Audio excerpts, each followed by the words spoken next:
Hello friends, welcome back to my YouTube channel Gyan Vani. आज इस video में हम लोग कवर करेंगे qualitative characteristics of accounting information. हमने लास्ट वीडियो में देखा था कि यूजर्स क्या क्या होते हैं, कौन कौन से यूजर्स होते हैं, इंटरनल और एक्सटर्नल यूजर्स अकाउंटिंग इंफॉर्मेशन के। आज उसी अकाउंटिंग इंफॉर्मेशन की हम लोग क्या देखें, qualitative characteristics. So let's start the session. So, accounting information should possess certain qualitative characteristics to be useful and reliable for decision making. Accounting information कुछ ऐसे certain characteristics जो कि क्वालिटेटिव नेचर के हैं वो डिटरमाइन करती है, जो कि यूजफुल होते हैं एंड रिलायबल होते हैं for decision making. So these characteristics are as follows. First है relevance. Accounting information should be relevant to the needs of users and have the ability to influence their decision. अब accounting information जो भी users use करते हैं ना, वो उनकी need के अकॉर्डिंग होना चाहिए, मतलब रिलेवेंट होना चाहिए, टू द पॉइंट होना चाहिए। ठीक है, जिससे यूजर्स को फायदा हो, वो डिसीजन आसानी से ले सके। सो it should B timely, impactful in decision making and predictive और वैलिडेटिंग। ठीक है, टाइम से उनको वो मिल जाए, अकाउंटिंग इन्फॉर्मेशन प्रोवाइड हो। ठीक है, इम्पैक्टफुल हो डिसीजन मेकिंग में। ठीक है, प्रिडिक्शन कर सके उन डिसीजन उन अकाउंटिंग इन्फॉर्मेशन के बेसिस पे। और जो भी अकाउंटिंग इन्फॉर्मेशन जो यूजर्स को प्रोवाइड की जा रही है वो रिलेवेंट हो और साथ ही साथ वो वैलिडेट भी हो। ठीक है, सेकंड है reliability. Accounting information should B trustworthy. Means एक भरोसे लायक इन्फॉर्मेशन प्रोवाइड होना चाहिए यूजर्स को।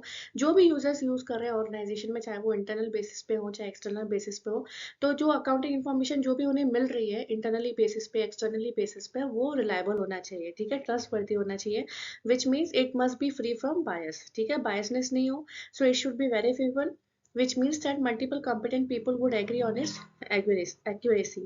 ठीक है, वेरीफाई होगी तो ज्यादा से ज्यादा जो लोग हैं वो भरोसा कर पाएंगे। ठीक है, कि भाई इस बिजनेस से हमें जो भी अकाउंटिंग इन्फॉर्मेशन मिल रही है वो रिलायबल है। ठीक है, ट्रस्ट बढ़ती है और उसी के बेसिस पर जो वो यूजर्स डिसीजन लेना चाहते हैं वो आसानी से ले सकेंगे।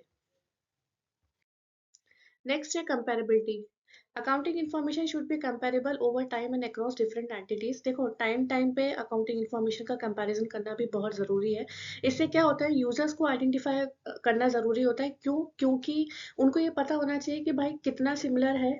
अगर आप अपने अकाउंटिंग इन्फॉर्मेशन को जो भी आप दूसरों के साथ कंपेयर करोगे तो आपको ये चीज़ समझ में आएगी कि क्या डिफरेंसेस क्रिएट हो रहे हैं, कितना सिमिलर है, कितना अलग है। ठीक है, तो क्या होगा ना, आने वाले टाइम के लिए जो यूजर्स हैं वो उस हिसाब से क्या डिसीजन ले पाएंगे।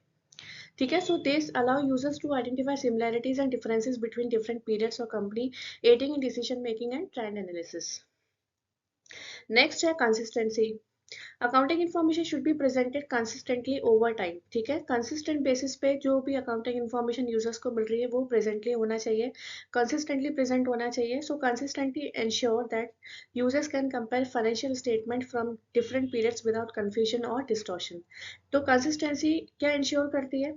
अगर कंसिस्टेंट बेसिस पे अकाउंटिंग इन्फॉर्मेशन यूजर्स को प्रोवाइड हो रही है तो यूजर्स क्या करेंगे, अपने फाइनेंशियल स्टेटमेंट्स को कंपेयर कर सकते हैं डिफरेंट पीरियड्स ऑफ टाइम पे विदाउट कंफ्यूजन और विदाउट डिस्टॉर्शन। नेक्स्ट है अंडरस्टैंडेबिलिटी। समझने वाली होनी चाहिए। So accounting information should be presented in a clear and concise manner. ठीक है, जो भी यूजर्स हैं, इंटरनल या एक्सटर्नल यूजर्स हैं हमारी ऑर्गेनाइजेशन के, अगर उनको जो भी अकाउंटिंग इन्फॉर्मेशन मिल रही है वो प्रेजेंट हो, इसमें क्लियर हो, कॉन्साइज हो। भाई ऐसी इन्फॉर्मेशन तो मिले जो समझ में आए। ठीक है, आप मतलब कुछ ऐसे अनक्लियर चीजें अगर आप प्रेजेंट करेंगे यूजर्स के सामने, अकाउंटिंग इन्फॉर्मेशन आप प्रेजेंट करेंगे जो डिफिकल्ट हो या नहीं समझ में आ रही, तो वो उस चीज का यूज कैसे कर पाएंगे।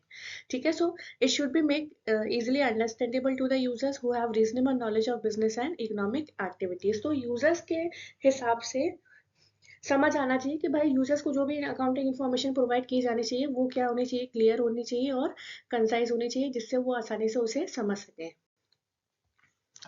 ठीक है, तो ये तो था हमने पढ़ा आज कि अकाउंटिंग इन्फॉर्मेशन कि क्या क्वालिटेटिव कैरेक्टरिस्टिक्स होते हैं। यूजर्स हम ऑलरेडी कवर अप कर चुके हैं। तो नेक्स्ट वीडियो में हम लोग इसके आगे का पढ़ेंगे। ठीक है, तो आपको ये वीडियो पसंद आए तो प्लीज़ इसे लाइक शेयर सब्सक्राइब जरूर करें। Thank you so much.